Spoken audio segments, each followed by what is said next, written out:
제1장 하나님의 본체. 하나님의 본체 1. 하나님은 무형의 주체시다.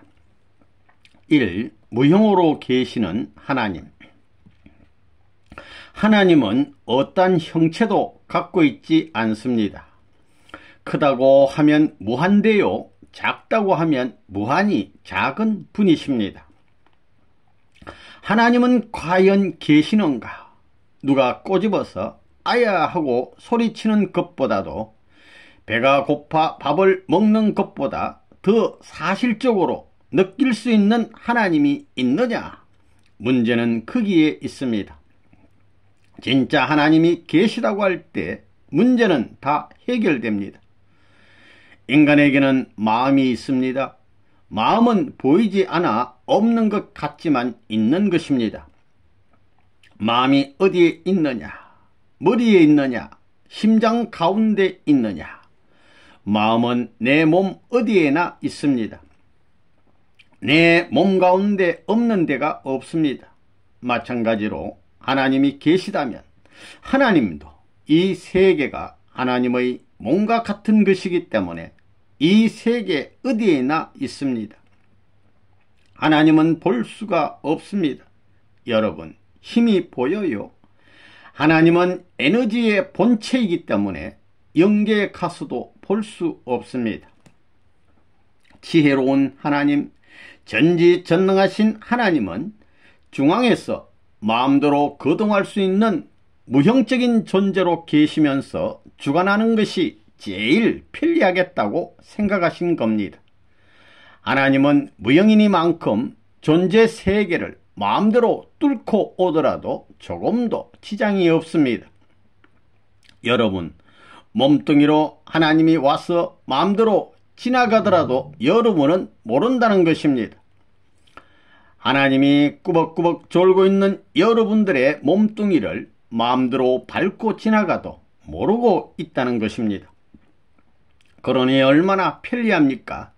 그러니까 하나님은 생각 끝에 보이지 않는 하나님으로 계시는 것이 제일 편리할 것이다 해서 보이지 않는 하나님이 됐다 하는 논리는 가당한 논리입니다. 우리는 공기가 통하는 것을 모릅니다. 공기가 통하고 있지만 그걸 못 느낍니다. 공기가 통하는 것도 못 느끼는데 하나님이 통하는 것을 알겠느냐는 것입니다. 하나님은 무형의 신으로 계시는 것이 최고의 편리한 방법입니다. 그러면서 이 큰 우주를 보자기로 싸고도 남을 수 있는 그러한 하나님이 아니면 안 됩니다. 무형의 하나님이지만 하나님의 마음은 이 우주보다 더 큰 것을 요구하고 있습니다. 여러분, 사랑 가지고 있어요? 생명 가지고 있어요? 여러분의 혈통을 이을 수 있는 정자나 난자 다 가지고 있지요? 양심도 가지고 있습니까? 그렇다면 사랑을 본 적이 있어요? 생명, 혈통, 양심을 봤어요? 그 존재의 현상은 알지만 만질 수도 볼 수도 없다는 것을 알아야 합니다. 오직 마음으로 느껴서만 알 수 있는 것입니다. 같은 논리로 하나님이 있느냐 없느냐 할 때, 또는 하나님을 봤느냐 못 봤느냐 물을 때 못 봤다고 할 수 없는 것입니다.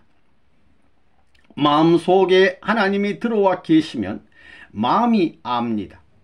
하나님이 마음속에 들어오면 바람벽도 뚫어볼 수 있고, 가만히 앉아 몇천 년 전에 죽은 성인들을 운행하게 할 수도 있습니다. 영원하신 하나님이 마음속에 들어오면 그렇게 할 수 있습니다. 영혼을 시간으로는 포착할 수 없지만 영혼 안에 시간이 있습니다. 그러니 하나님은 안 보여도 마음은 압니다. 하나님은 어떻게 사랑하느냐 할 때 답변하기 곤란하지요. 하나님은 무형의 신이기 때문에 어디든지 통할 수 있다는 것을 알아야 합니다. 아시의 눈 속에도 들어가고 심장 속에도 들어가고 어디든지 안 가는 데 없이 다 통한다는 것입니다. 그러면 하나님은 어디서 사느냐? 집이 어디냐?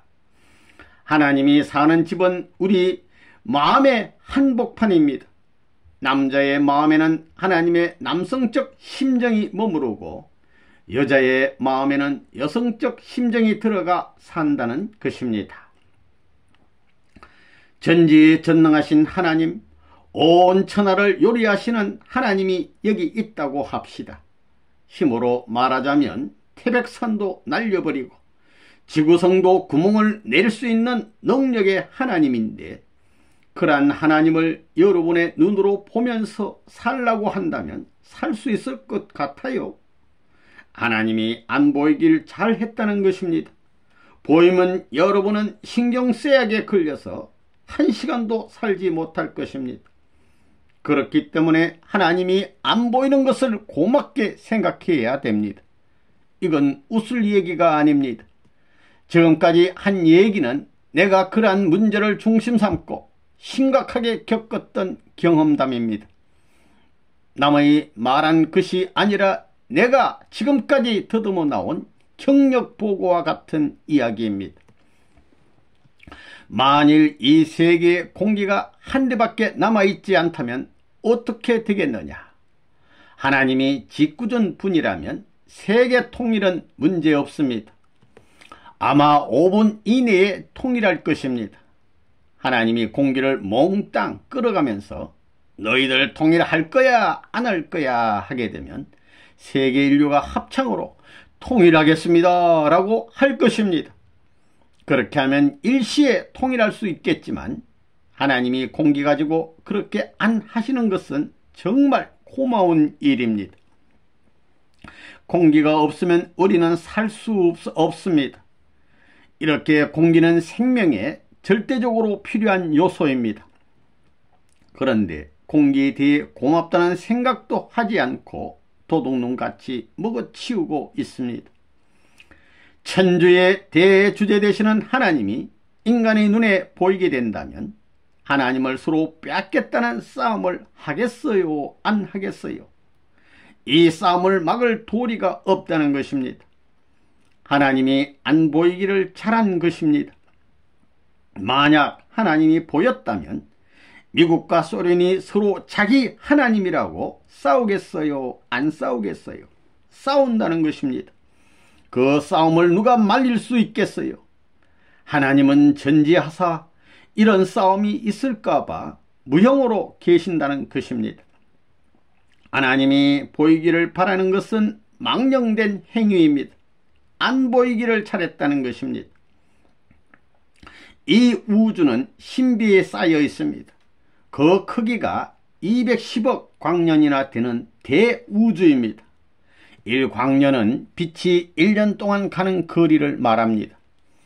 1초 동안에 지구를 7바퀴 반이나 돌 수 있는 빛인데 이 빛이 1년 동안 나아가는 것이 1광년입니다. 그러면 이렇게 큰 우주를 지배할 수 있는 주인은 얼마나 크겠느냐? 키가 크다면 얼마나 크겠느냐? 하나님이 그렇게 크다면 하나님 자신이 그 주장스러운 몸을 끌고 다닐 수 있겠느냐? 철거덕 다닌다면 얼마나 불편하겠느냐? 한번 움직이면 우주가 전부 놀라 자빠질 것입니다. 하나님은 지혜로운 분입니다. 그래서 하나님은 보이지 않는 주인이 되자고 생각했던 것입니다. 하나님이 얼마나 무거울까요? 그걸 생각해 봤어요. 하나님이 얼마나 무거워요? 건수로 달면 몇 건이나 될까요? 몇 억만 톤이 될까요? 무겁다면 그 몸으로 다니려면 큰일이지만 하나님은 무형이시기 때문에 이상적입니다. 지갑에 넣고 다녀도 무게가 느껴지지 않습니다. 또 무형이기 때문에 아무리 좁은 바늘 길어도 오갈 수 있습니다. 마음대로 운행할 수 있다는 것입니다. 크다고 하면 크고 작다면 무한히 작기도 하여 이 우주 어디든 마음대로 운행할 수 있다는 것입니다. 제일 귀한 물건이 있다면 언제든지 가지고 다니면서 한시도 그 물건과 떨어지고 싶지 않을 것입니다. 그러면 최고 보물이라 할 수 있는 하나님을 갖고 있다면 그분을 어디에 모시고 싶어 하느냐? 안전하게 모실 수 있는 창고가 있다면 어디일 것이냐? 그 창고는 바로 우리 마음입니다. 인간의 마음이 하나님을 안전하게 모실 수 있는 창고인 것입니다. 하나님은 무형이기 때문에 유형의 존재를 자기보다도 중요시해야 된다는 결론이 나옵니다. 그래야 돌아간다는 것입니다. 또 사람은 자기 몸뚱이보다도 보이지 않는 마음과 하나님을 더 중요시해야 된다는 것입니다.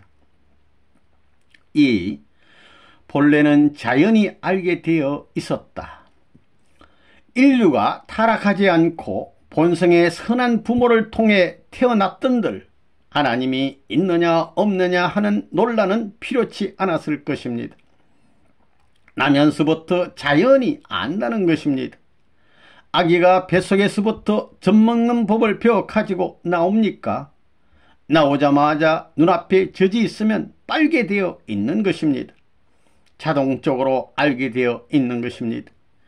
인류가 타락하지 않았다면 하나님과 인간의 관계를 자동적으로 알고 자동적으로 해결하고 자동적으로 가야 할 입장인 줄 알았을 것입니다. 그런데 타락함으로 말미암아 전부 다 망각해 버렸습니다. 그래서 하나님이 있는지 없는지를 의심하는 결과의 세계가 되었다는 것입니다. 이것은 비참한 사실입니다. 사람은 이 우주의 피조 만물 가운데의 글작품입니다. 얼마나 글작품이냐 하면 여러분이 헤아릴 수 없을 만큼 크고도 멋진 글작품입니다. 그러면 절대적인 하나님이 계셔가지고 사람을 만들었다면 하나님 자신이 말하는 것, 보는 것, 느끼는 것을 사람이 모르게 만들 수 있겠습니까? 하나님을 닮은 아담과 헤와가 인류의 아버지와 어머니가 되었다면 그 모습을 통해 언제나 하나님이 계시다는 것을 역사를 통해 인지될 수 있었을 것입니다. 만일 그렇게 되었다고 한다면 하나님에 대해 의심을 가질 수가 없게 됩니다. 타락하지 않았더라면 언제나 볼 수 있고 부름은 곧 나타나도록 되어 있었을 것입니다. 그와 같은 기준이 된다면 누가 하나님이 존재하지 않는다고 부인하겠습니까? 부인할 수 없다는 것입니다. 하나님이 있다 하는 것은 말뿐이 아닙니다. 원리를 통해 주체와 대상 관계를 중심 삼고 볼 때 하나님은 불가피하게 있어야 된다는 입장이 아니라 하나님은 내가 생각하기 전에 있었던 분이요 내 모든 감각, 나의 일체를 주관하는 분이다 하는 입장이어야 합니다. 그것을 인식하는 것이 무엇보다도 중요한 문제입니다. 알고 인식하는 것이 원칙이 아니라 인식하고 아는 것이 원칙입니다. 우리가 추우면 춥다 하는 것을 알고 느끼는 것이 아니라 추운 것을 느껴가지고 알지 않습니까? 이와 마찬가지로 신이 계시다면 신이 계신 것을 여러분이 느껴야 되겠습니다. 세포로 느껴야 되겠습니다. 그 경지가 문제입니다. 다시 말하면 체율적 입장을 어떻게 우리가 확정짓느냐 하는 것이 문제라는 것입니다. 여러분이 자다가도 아버지 할 수 있고 혼잣말로도 아버지 할 수 있어야 되는 것입니다. 밥 먹는 것을 잊어버리고 잠자는 것을 잊어버리면서 그 생활 이면에 아버지에 대한 그리움을 가지고 아버지 하게 되면 아버지의 손이 잡힙니다. 꿈같은 사실이 벌어진다는 것입니다.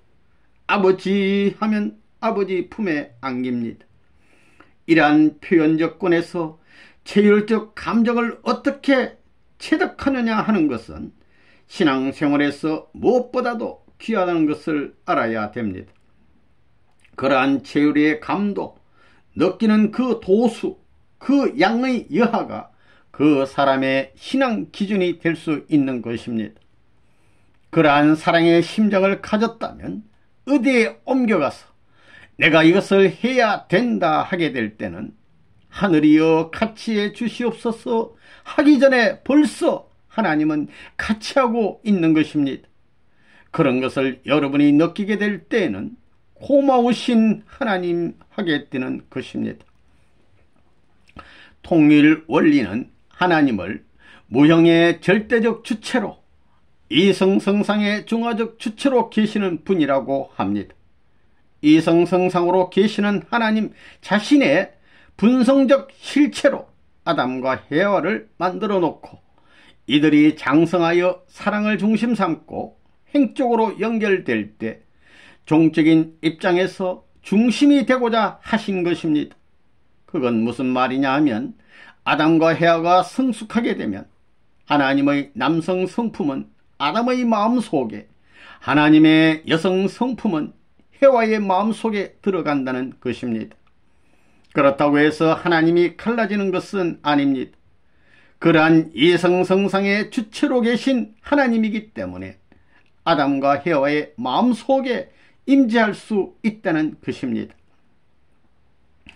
하나님은 이성성상의 중화적 존재라고 말하지요. 중화적 입장에서 사랑을 중심 삼은 통일적 존재라는 것은 아직까지 이야기를 하지 않았습니다. 거기에 사랑을 중심 삼고 통일적 존재라는 것을 첨부해야 됩니다.